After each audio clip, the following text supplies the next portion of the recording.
Okay, hello gamers, Mucklick here, and we are back in Guild Wars 2 with some more Guild Wars 2 news. They have released the spear information for the last three classes. They were done in order of popularity, and we now have the Mesmer, Revenant, and Elementalist. First off, they have a video. Let's just jump into the video and see what it is, and then we'll read the details about it. And here's the video, Spear Preview, Mesmer, Revenant, and Elementalist, Guild Wars 2, Janthier Wilds.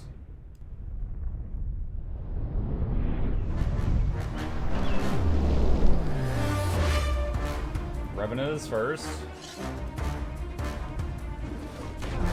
there's a throw. I saw vulnerability. Dude, it looks like it's got the Twilight weapon streak on it. So he like ran away and left some like void balls. And there's a big AoE with spikes everywhere. The animations look sick. That was a nice transition. They hired a new camera guy. Elementalist. Okay, so she... this freaking face. Alright, so she stole symbols from Guardian.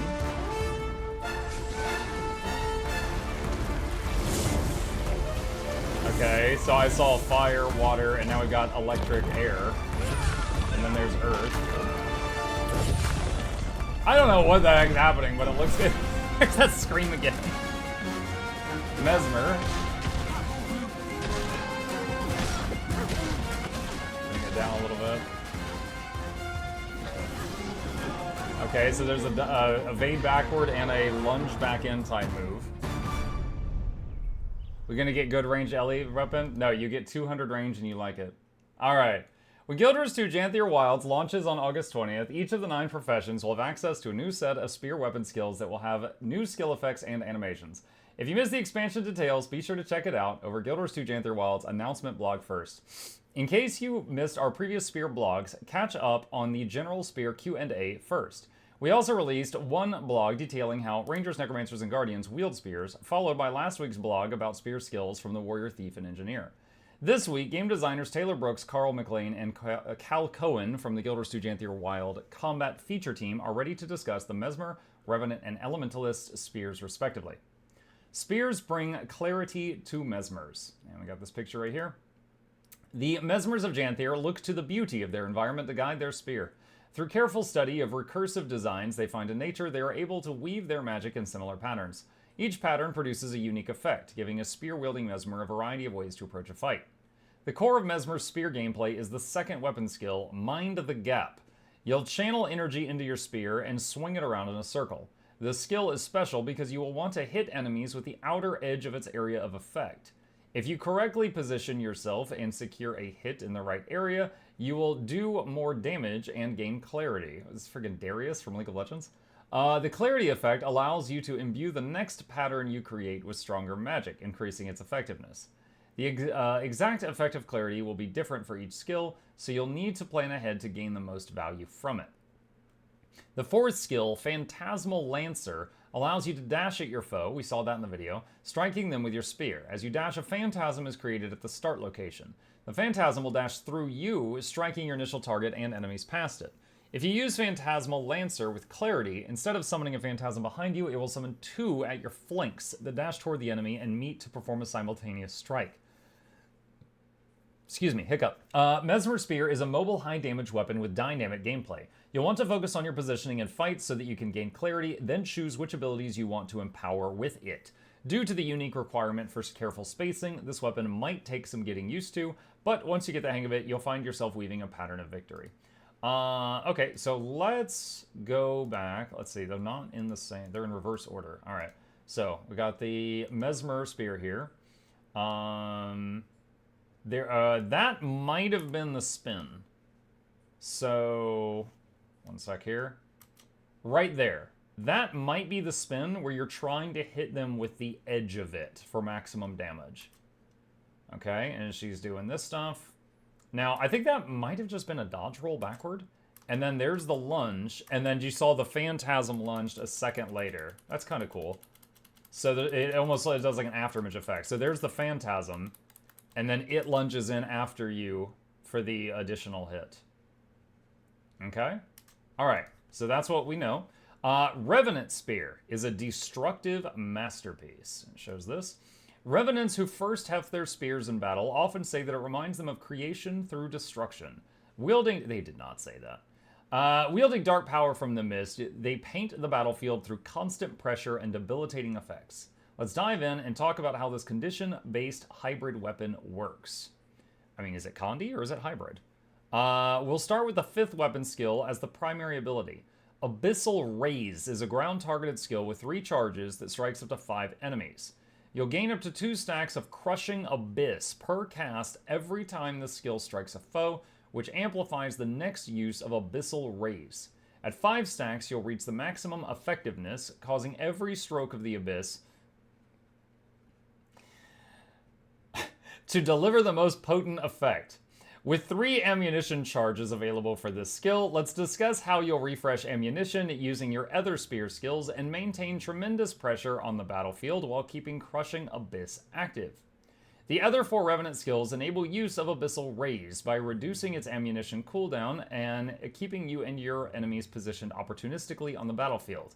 Your first skill is a hybrid of ranged or alternating melee strikes, and each of them reduces Abyssal Raise's cooldown by a short amount when striking a target. Your second skill is a bread and butter area of effect attack on a target that reduces your raise cooldown by nearly the full ammunition cost. The third skill reduces Abyssal Raise cooldown by a static amount, and its movement ability that leaves Abyssal Mines in your wake, threatening foes who dare chase you as you paint your masterpiece of destruction. The fourth skill serves as a delayed area crowd control ability to help you land the most optimal damage as enemies attempt to flee your gaze. With all these new spear abilities coming in hot, we're excited to watch the masterpieces you create on the battlefield. Happy raising. Alright, so let's go back and watch Revenant again with that information. Okay. So there's the alternating melee and ranged attack that it talked about, probably. And that's got to be the mines that it mentioned. I'm guessing that's Abyssal Raise, just because it looks really flashy, and then all the other stuff was just trying to reduce the cooldown of Abyssal Raise. Okay. Sounds interesting. So it's like you got a big Unga Bunga move, and you got other moves that make you be allowed to do the Unga Bunga move more. It kind of reminds me of like Ranger Greatsword. The 2 is Maul, hits really hard. The 5 resets the cooldown of 2. So you can run into a fight and do 2, 5, 2.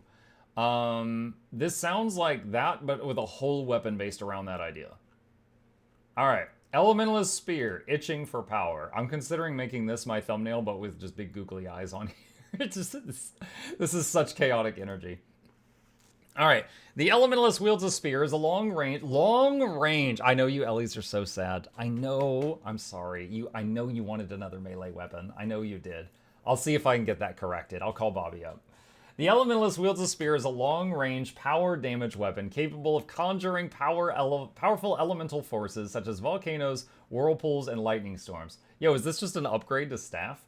The spear has a couple of minor defensive tools, but is primarily focused on dealing damage and crowd control, leading to a glass cannon style of play that will be more comfortable when you're unleashing spells from a distance, rather than ending up in the thick of combat. In today's post, we'll cover a few of the skills and some of their shared mechanical aspects.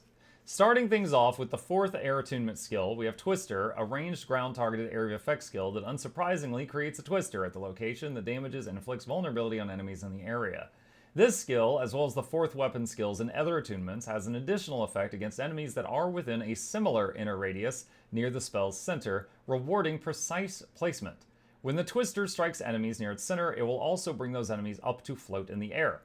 Next up is Harden, the 3rd Earth Attunement skill. This is a personal defensive skill that grants the user barrier, and also enhances their next strike from any spear skill to inflict daze on their enemy. The other 3rd slot weapon skills have some similarities. Each is a utility-focused skill that protects or empowers the user and grants a bonus to their next spear skill.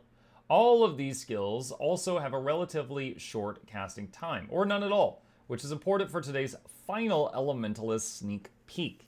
By the way, I just want to pause there and say I really appreciate it when they take buttons with the same theme and put them on the same button. And what I mean by that is like when I'm playing Guardian. If I've got, I think Greatsword or the Longbow, the 5 button is a CC on either weapon, you know? Like if I'm using 2 weapons and on both weapons the 3 is a movement skill, I love it, you know? But if on one weapon the 3 is a movement skill and on the other weapon the 4 is the movement skill, blah. I don't like it as much. So I appreciate them having some consistency across this stuff. The 5th weapon skill slot contains the most potent skill of each attunement, assuming you can fulfill the requirements. Each skill starts off in its base state, a quick cast that etches a spell circle into the ground. As an example, the fire skill etching Volcano creates a spell circle that grants might to the Elementalist. The skill then flips over to Lesser Volcano. Greater Volcano is available from downstate. A ground-targeted spell that erupts to create several damaging strikes. Unlocking the skill's full potential requires the spell circle to be completed before activating the skill. To do so, the user must simply use 3 other skills while standing inside the etched circle. Okay, so you hit 5, and then hit 2, 3, 4, or other things, and then hit 5 again. So the big question is, if you do 5 and make a circle and fire, and then you swap to water, and do 2, 3, and then swap to air and do 4, and then you hit 5, does it still work with that circle? Like, I would assume it would, but I don't know for a fact yet. This process isn't limited to spear skills, so instant casting utility skills can be utilized to speed things up. Once the spell circle is completed, the skill flips once more to its final form, in this case, Volcano, allowing the user to unleash the full potential of the effect. The full power Volcano erupts for a longer period of time, creating additional damaging areas and inflicting more damage than its lesser version. Other attunements utilize the same etching process, but each has their own flavor and skill effects. And then we've got, I started to say Mesmer and Ellie because I saw the orange, but I think it's just Mesmers and Mesmers. Try Spears yourself June 27th. Tomorrow we'll be showing off all the new spear skills. All right, hold on, pause there. Now with our new knowledge, let's rewatch the Ellie. All right. So, that's the Fire 5. She's etched the big circle. Then she goes, ah! Alright, so, in this, I think they jumped ahead, because she's already doing Lesser Volcano. Or no, wait, no, that's the, sorry, never mind, that's the Lesser. Alright, so she swapped to water. Now, this could be creative camera work. Or, this could be, she swapped from fire to water, and the big rune immediately changed to water. And then she swaps to air, and we've got a ranged attack. There's the tornado that lifts the target up in the air. Then she goes earth, stabs the ground. There's the earth thing. And then she did 5 again, but they turned the camera around so you didn't get to see it. We don't know what earth 5 is. We just know there's rocks. Oh, you clever girls. Okay, I foresee one problem with this that I hope they manage. All right? All right, hold on a sec. It's in the picture right now. To my live chat audience, can any of you see the glaring problem with this ability? Come on, make me proud. I've made so many guides. Make me proud. Can't see Scrit. Thank you. Imagine you've got 2 of these in your squad. And there are red circles you need to be avoiding. Alright. Possible solutions. 1. Only the Ellie sees it, so they can play with their red circles of death all by themselves, and no one else sees it. Solution 2. If you were in, like, water, you could paint the red circle over the water, and it might be okay. But there's a chance that this is going to paint it on the ground. A reminder, when an engineer uses Shortbow 3, it paints it above the red circles on the ground. When a Untamed uses the Staff Ambush, it paints it above the red circles. So your teammates get actively worse when you're using those weapons in a group. And this is going to possibly do the same. It is beautiful. I think the art department did a great job. I'm worried about how well it will function in a real scenario, though. Like, I'm really worried about that covering everything.